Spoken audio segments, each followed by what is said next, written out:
প্রিয় দর্শক, আপনারা যে যেখান থেকে যুক্ত হয়েছেন সবাইকে জানাই আন্তরিক শুভেচ্ছা ও অভিনন্দন। দেশ ও প্রবাস থেকে ইতিমধ্যে যারা যুক্ত হয়েছেন, আপনারা জানেন তালতলিতে যে আজকে আলোচিত ঘটনা যে বিদেশি পিস্তল সহ আজকে 5 জনকে তালতলি থানা পুলিশ আটক করা হয়েছে। আটক করে আমরা দেখেছি গ্রামের মানুষ কিন্তু তাদেরকে গণধোলাই দিয়ে ইতিমধ্যে তালতলি 50 শয্যা হসপিটালে কিন্তু তাদের চিকিৎসা দিয়ে ইতিমধ্যে আমরা দেখেছি পুলিশে কিন্তু তালতলি থানার দিকে নিয়ে যাওয়া হচ্ছে। প্রিয় দর্শক, আপনারা জানেন তালতলিতে যে বিএনপির দুই পক্ষে কিন্তু প্রোগ্রাম ঘিরে আজকে আমরা দেখেছি সকাল থেকে কিন্তু যে আইন শৃঙ্খলা বাহিনী যারা রয়েছে তারা কিন্তু নিরাপত্তার চাদরে কিন্তু তালতলি ঢেকে দিয়েছে। আমরা দেখেছি র্যাব পুলিশ যারা রয়েছে, আরো অনেক বাহিনীরা রয়েছে যে তালতলিতে কিন্তু আমরা দেখেছি। ইতিমধ্যে হঠাৎ করে এই খবর আমরা পেয়েছি যে তালতলি উপজেলার যে ছোট বগি ইউনিয়নের 4 নম্বর ওয়ার্ডে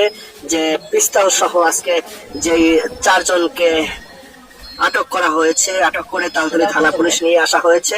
তাদেরকে আমরা দেখেছি এলাকাবাসী কিন্তু গণধোলাই যে যেরকম পারে সেরকমই কিন্তু গণধোলাই দিয়ে কিন্তু তাদেরকে কিন্তু পুলিশের হাতে দিয়ে দেওয়া হয়েছে। প্রিয় দর্শক, আপনারা জানেন তালতলিতে আজকে কিন্তু একটি যেই আলোচিত ঘটনা, সেই আলোচিত ঘটনা ঘিরে আমরা দেখেছি যোগাযোগ মাধ্যম ইতিমধ্যে কিন্তু ভাইরাল রয়েছে। তালতলি উপজেলায় যে অনেকজনে ফেসবুকে লেখালেখি করেছেন, ডাকাত অনেক কিছু লেখালেখি করেছে, কিন্তু আসলে দিনের বেলা আমাদের প্রশ্ন হচ্ছে দিনের বেলা তো আসলে ডাকাতের কোনো ঘটে না। অনেক রাজনৈতিক ব্যক্তিরা আমরা ইতিমধ্যে দেখেছি ফেসবুক লাইভে এসে বলেছেন যে এই আজকের প্রোগ্রাম উপলক্ষে কিন্তু যে আজকে দূর দূরান্ত থেকে আসলে এই লোকজন এনে আসলে তালতলি একটা নৈরাজ্য করার চেষ্টা করেছিল তারা, এরকম কিন্তু আমরা ফেসবুকে পোস্ট দেখেছি। কেউ লাইভে এসেছেন ইতিমধ্যে যে এই বিদেশি পিস্তলের যে খবর পেয়ে আমরা দেখেছি ইতিমধ্যে যোগাযোগ মাধ্যমে তালতলি আমরা ভাইরাল অবস্থায় রয়েছে। প্রিয় দর্শক, ইতিমধ্যে আমরা দেখেছি গাড়িতে করে কিন্তু তালতলি থানায় নিয়ে আসা হয়েছে। তারা কিন্তু কিভাবে রয়েছে আপনারা দেখুন যে এই গ্রামের মানুষ যে যেরকম পারে সেরকমই কিন্তু মারধর করেছে। মারধর করে কিন্তু আজকে আমরা দেখেছি কাদা কোদা মাখা অবস্থায়, বেহাল অবস্থায় রয়েছে, কেউ কিন্তু হাঁটতে পারে না। এরকমই অবস্থা আপনাদেরকে ক্যামেরার মাধ্যমে আমরা দেখানোর চেষ্টা করেছি।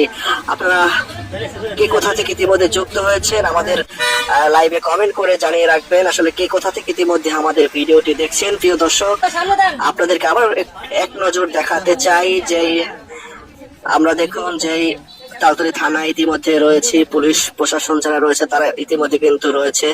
আমরা দেখেন যে যারা প্রস্তুতি নিয়েছিল আজকে যে মারামারি করার যে নিয়ে তারা কিন্তু আজকে কিন্তু আটক হয়েছে। আমরা আপনাদেরকে দেখানোর চেষ্টা করতে চাই যে আজকে আপনারা জানেন তালতলিতে 2 গ্রুপের কিন্তু বিএনপির আজকে যে প্রোগ্রাম ঘিরে কিন্তু আসলে এই অবস্থা তালতলি উপজেলার আসলে নৈরাজ্য করার আসলে চেষ্টা করেছিল এক দল।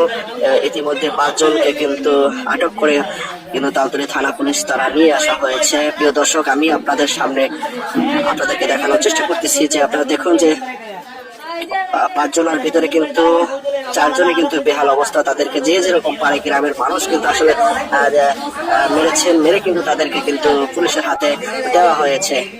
আপনাদেরকে দেখানোর চেষ্টা করেছি। আপনারা দেখুন যে কেউ কাদা মাখা অবস্থায় আছে, কেউ উদলাপায় অবস্থায় আছে। কেউ যদি এদেরকে চিনে থাকেন আমাদেরকে কমেন্ট করবেন আসলে এদের ঠিকানা কোথায়। এখন পর্যন্ত আসলে তাদের ঠিকানা আমরা আপনাদেরকে জানাতে পারিনি, আন্তরিকভাবে দুঃখিত। পরবর্তীতে আমরা পুলিশ প্রশাসনের মাধ্যমে আমরা আপনাদেরকে তাদের পরিচয়গুলো জানিয়ে দেওয়ার চেষ্টা করব। আমরা কিন্তু ইতিমধ্যে তাদেরকে দেখানোর চেষ্টা করতেছি যে পুলিশের কিন্তু ছবি তুলছে তাদেরকে। দেখুন তাদের কাদা কোদা মাখা পুরো অবস্থা কিন্তু খুব বেহাল অবস্থা। আপনাদেরকে দেখানোর চেষ্টা করতেছি। কিন্তু আবারও আপনাদেরকে আমি জানিয়ে রাখতে চাই বরগুনা তালতলি উপজেলায় যে আজকে বিএনপির 2 গ্রুপের যে প্রোগ্রাম ঘিরে কিন্তু আসলে এই ঘটনা তারা আসলে নৈরাজ্য করার চেষ্টা করেছিল। আপনারা দেখুন